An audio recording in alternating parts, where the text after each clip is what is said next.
Rainmaker FM.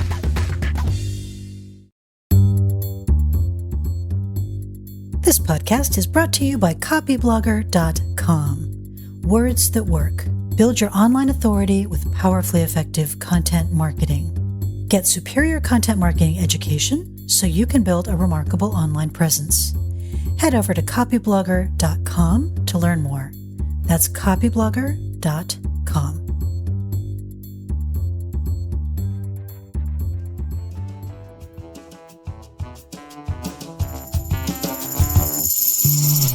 Hey there, it is so good to see you again. Welcome back to Copyblogger FM, the content marketing podcast. Copyblogger FM is about emerging content marketing trends, interesting disasters, and enduring best practices, along with the occasional rant. My name is Sonia Simone, and I'm a co-founder and the Chief Content Officer for Copyblogger Media. You can also find more of my writing and a complete archived podcast at remarkable-communication.com. So before I start out today, I want to let you know about a self-paced 30-day challenge that we are running on the Copyblogger blog. And if you would like to join us, find out more details, and also join our Facebook group where you can get some accountability and support, you can find all the details at copyblogger.com/boring-content-blues. Now, the easier way to get that link is just to point your browser to copyblogger.fm, and I'll include a link in the show notes. Or you could Google Boring Content Blues Copyblogger, and it should pop right up. So today, I wanted to talk about some lessons that I learned way back when I was in the corporate world about the value of sometimes zigging when other people zag, and more specifically about being called what some people call naive. So I was simply not very good at the corporate world. I was always kind of a problem child, and I used to get called naive like once a week at least. You know, I insisted on treating my employees like they were adults instead of like they were naughty children, and people called that naive. I was constantly on a mission to lighten up the very uptight, lawyer-crafted language that we used with our customers, and that was called naive. And I was even crazy enough to, once in a while, I would actually, tell an uncomfortable truth in a meeting so we could fix some problems that could, create some pretty significant challenges to the business. That was very definitely naive. So the general consensus was that I was a bright girl, but I clearly had no head at all for business, which is exactly why I took off on my own. So right in the middle of an ugly international financial meltdown, I took the risk, and I kind of put that in air quotes, of going without guaranteed income. And I put it in quotes because my company and many companies were going through round after round of layoffs, so that guaranteed income was not so guaranteed. I decided I would tie my financial fortunes to my own efforts rather than, senior executive team and a prestigious board of directors. So that led me to starting my company, Remarkable Communication. A few years after that, I joined forces with Brian Clark as a founding partner of Copyblogger Media, so it's worked out pretty well for me so far. But the more time I spend in business, the more I see that some of those kind of naive ideas that used to get me patted on the head when I was in corporate are actually a lot of times some of the best ways to make a company great. And I believe that that's true whether it's a company of one person or a company of 10,000 people. So today I thought I'd pick out a couple of principles of naivete that I learned over my career, both in corporate and then as a business owner. The first principle is that it's all invented. And I got this from Ben and Roz Zander's book, The Art of Possibility. I picked that book up right around when I was getting my first business started, and I have read it and reread it. It's one of those that you always get something new to take away. And the book starts with kind of a brain bender of a chapter called It's All Invented. So here's a quote. Every problem, every dilemma, every dead end we find ourselves facing in life only appears unsolvable inside a particular frame or point of view. Enlarge the box or create another frame around the data, and problems vanish while new opportunities appear. End quote. And one more quote from the Zanders.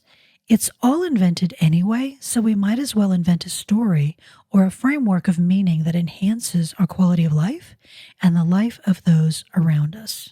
End quote. So, it always seems like this is a particularly good time, but I think it just keeps being a good time to walk through your business, almost like Alice in Wonderland. Really thinking about, could it be that the appropriate or sensible way to do things is nothing but a pack of cards?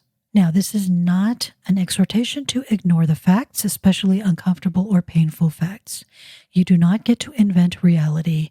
Money does not happen because you wish hard enough. But it is valuable to understand that whether you are an entrepreneur, whether you're working for somebody else in a team, it's your game and you get to some degree to write the rules. So really think about how you can rewrite the rules so they serve you better. Obviously, always while staying within what is ethical and what is fair and just for other people. So I do not endorse making your own rules by, cutting in front of somebody else or, taking a shortcut that diminishes another person. That would not be cool. Principle number 2, nothing matters more than people. So we are often taught, there's a maxim from a well-known business book, that we need to quit working in our businesses so we can work on our businesses. And that means that we create these processes and systems that make sure that the business doesn't depend on any one person. And that includes us, to make sure that we don't over-rely on that kind of super talented, passionate person that Seth Godin calls a linchpin. And this idea is okay to a point, but it quickly kind of jumps to this idea that human resources, all that goody two-shoes stuff, is just something that you kind of paint onto the business as long as cash flow is good. And it's a luxury, right? If times are tight, then all that earthy, crunchy stuff has to go. And those irritating employees are lucky that they have a job at all. I thought Tony Hsieh had an interesting take on this in his book, Delivering Happiness, which was about that assumption and how it could easily have lost him control of Zappos. So when Tony Hsieh sold Zappos, he had a board of directors and they wanted to cash out, which is what happens in an acquisition. Your investors want to see some revenue. And the board had a hard time concealing their impatience with Tony Hsieh's little social experiments, which, otherwise is sort of why they bought the company in the first place, right? The thing that every business publication described as groundbreaking culture of employee autonomy. Tony Hsieh was facing something that many business owners like him have faced, which is, he got investors and then there was a board of directors that wanted the company to grow up, right? To quit being so naive. And Hsieh's employee-centric approach, which tended to be messy and tended to be complex, did not seem to be in line with that. And if you want to read how he navigated it, it's certainly interesting. His book is called Delivering Happiness, about that. It does have a pretty happy ending. As far as I know, no story has a happy ending forever, right? I thought it was interesting that Lee Iacocca, who was a legendary megalomaniac, once said, "You have to be good with people to work here. It turns out people are all we've got." End quote. So the business principle is really that nothing is more valuable than people. The people who are your customers, the people who are your employees, the people who are your vendors, the people who are your colleagues, and people who might co-promote your business or your content. You have to take care of people or the whole thing will fall apart. And this is one I have seen happen again and again and again. So naive business principle number 3 is that cluelessness can be an asset. And my favorite business role model for this is Richard Branson. And of course, these days people usually write that as uber successful billionaire Sir Richard Branson. And I find it alternately fascinating and hilarious how much of Branson's business life has been spent doing things that were really actually pretty clueless. So when he was 15 years old, he decided to launch a national magazine instead of focusing on his studies. That is a pretty clueless thing to do. He decided to start a record store when he knew absolutely nothing about retail or the music business. Clueless. Then this was followed by a clueless decision to build a recording studio and a record label. Going on to international divisions of Virgin Records. These are really clueless, almost insane business decisions. One of the cake toppers is his decision to start an airline. This is an incredibly complex and risky business. He knew nothing about it at all. I am in awe of his cluelessness for starting Virgin Airlines. He has often started businesses just because the name kind of made him smile. 2 examples being Virgin Bride and Virgin Snow. Okay, that's pretty clueless. His diversification of the Virgin brand to more than 360 companies with no really readily apparent connection between them, no obvious synergies like Procter & Gamble has or like Coke has. This is often, viewed as a clueless business decision. And his decision to create the world's first space line, which is an airline for outer space, that's not just clueless, that's actually that's loony. So Richard Branson is my favorite kind of naive business person. The kind who tries everything that sounds like it would be fun and then works his tail off to make it happen. And also he knows when to walk away from decisions that don't work out. I don't believe that Virgin Bride or Virgin Snow are still around.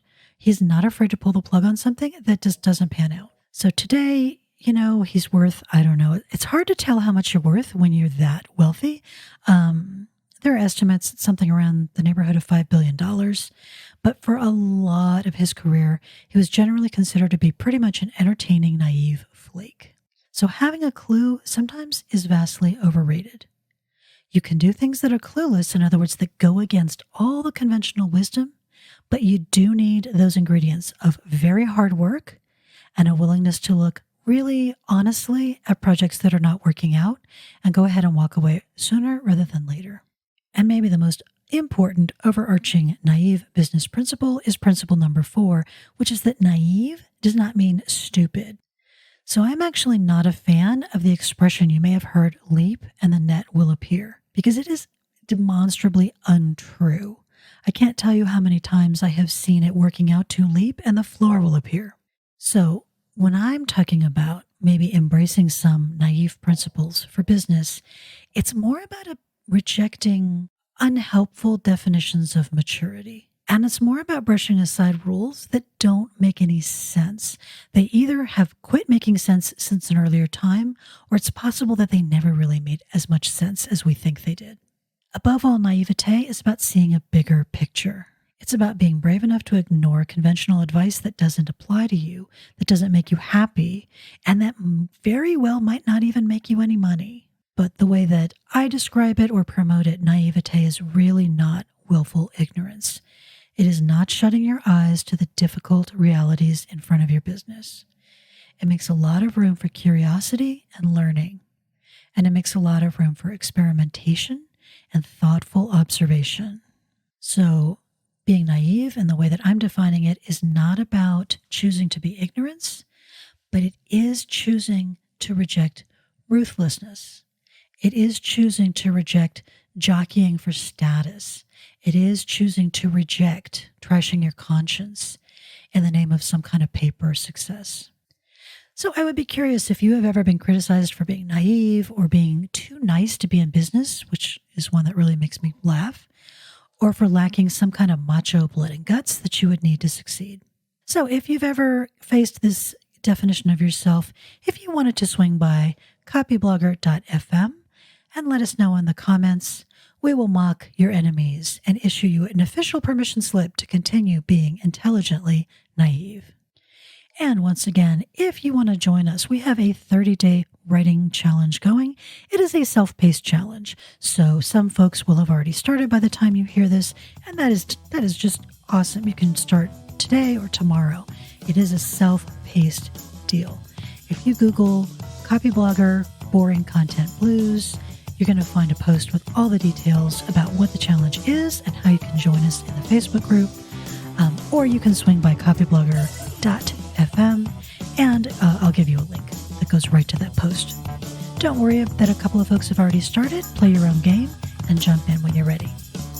That's awesome. I would love to see you over there. Take care, and I'll catch you next time.